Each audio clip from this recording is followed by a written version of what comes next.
Muy buenas. Hoy vamos a meternos de lleno en un concepto que usamos todos los días, pero que, bueno, esconde un misterio fascinante: la temperatura. O sea, ¿qué es de verdad?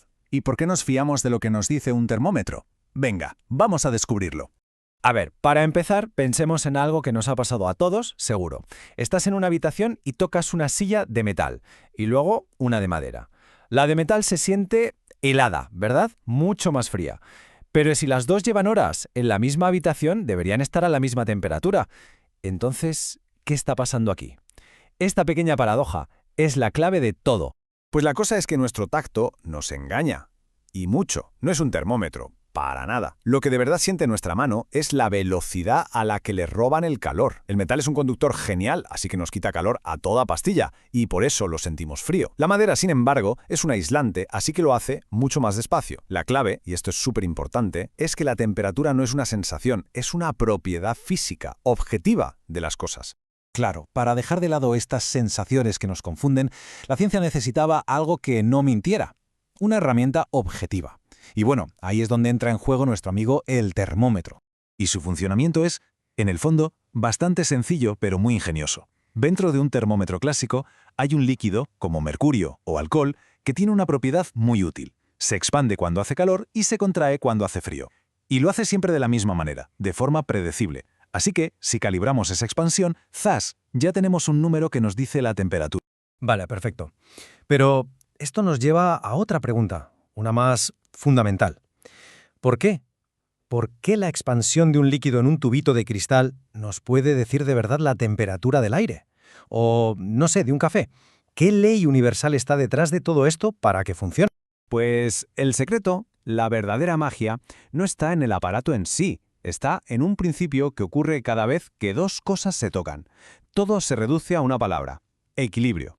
Imaginemos que juntamos dos objetos que están a temperaturas distintas. La energía, el calor, siempre fluye en una única dirección, del objeto más caliente al más frío, jamás al revés. Y este flujo de energía no dura para siempre, claro. Sigue y sigue hasta que, en un momento dado, se para.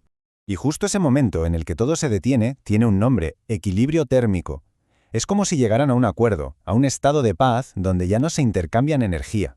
Y cuando un termómetro y, por ejemplo, el aire de la habitación llegan a este punto, es cuando podemos decir sin lugar a dudas que están a la misma temperatura. Y este concepto de equilibrio nos pone sobre la pista de una de las leyes más importantes y a la vez más sencillas de toda la física. Es tan fundamental que, aunque se descubrió después de la primera y la segunda ley de la termodinámica, los científicos dijeron no, esto va antes, y por eso la llamaron la ley cero. La lógica que sigue un termómetro es de una simpleza aplastante. A ver, vamos por partes. Cogemos un termómetro, que llamaremos B, y lo metemos en un café caliente, que será A. Esperamos a que lleguen al equilibrio. Ahora, cogemos ese mismo termómetro B y medimos otra cosa, un objeto D. Y resulta que nos da exactamente la misma lectura. ¿Qué significa eso?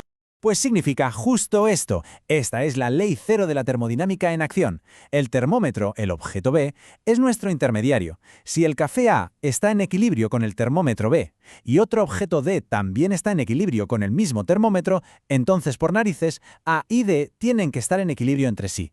Es lo que en matemáticas se llama una propiedad transitiva. ¡Brillante! Sí, ya sé, puede sonar a algo de cajón, súper obvio. Pero ojo, sin esta ley, el concepto de temperatura no se sostendría.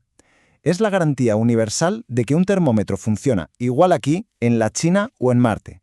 Es lo que le da coherencia a todo. Vale, ya hemos entendido el por qué. Ahora vamos a ver el cómo. ¿Cómo podemos construir la escala de medir perfecta, una que sea universal de verdad y no dependa de las manías de una sustancia concreta como el mercurio? El problemilla de los termómetros de líquido es que cada sustancia se expande un poco a su manera, no son perfectamente lineales. La ciencia necesitaba un patrón mucho más básico, más fundamental. Y lo encontró en cómo se comportan los gases a presiones muy bajas. Esto nos permite crear un termómetro de gas ideal, que funciona independientemente de la sustancia que use. ¡Perfecto! Ya tenemos la idea de una escala ideal, que no depende de nada material. Pero claro, a toda regla hay que ponerle un punto de partida, un cero o un ancla para que todos midamos desde el mismo sitio. Y para esto, la ciencia eligió un punto fijo, superestable y reproducible en cualquier parte del universo. Y ese punto es este, 273,16 Kelvin. Y este número tan específico corresponde a lo que se llama el punto triple del agua. A ver, esto es alucinante. Es una combinación única de presión y temperatura en la que el agua existe como hielo, como líquido y como vapor, a la vez y en perfecto equilibrio. Es un punto fijo universal, inmutable, el ancla perfecta. Y con este punto de referencia ya podemos construir y comparar nuestras escalas. La escala Celsius, la que usamos normalmente, es muy práctica. Pone el 0 en la congelación del agua y el 100 en la ebullición. Pero la escala de verdad, la absoluta, es la Kelvin. Su 0, el 0 Kelvin, es el 0 absoluto, el frío máximo que puede existir. Como se ve en la tabla, la diferencia es solo un desplazamiento. Subir 1 grado Celsius es exactamente lo mismo que subir 1 Kelvin. Entonces, para quedarnos con lo más importante, la escala Kelvin es la medida absoluta de la temperatura. Se basa en la termodinámica pura y dura y se ancla en ese punto triple del agua. No depende de las propiedades de ninguna sustancia. Es, por así decirlo, el lenguaje universal de la temperatura, un lenguaje que entendemos gracias a la ley cero. Y todo esto nos deja con una reflexión final, ¿no? La ley cero, una vez que la entiendes, parece casi una obviedad, una simpleza. Y sin embargo, es la primera piedra sobre la que se construye toda la termodinámica. Y esto nos hace pensar, ¿cuántas otras verdades así, tan fundamentales, se nos estarán escondiendo a plena vista, esperando a que nos demos cuenta?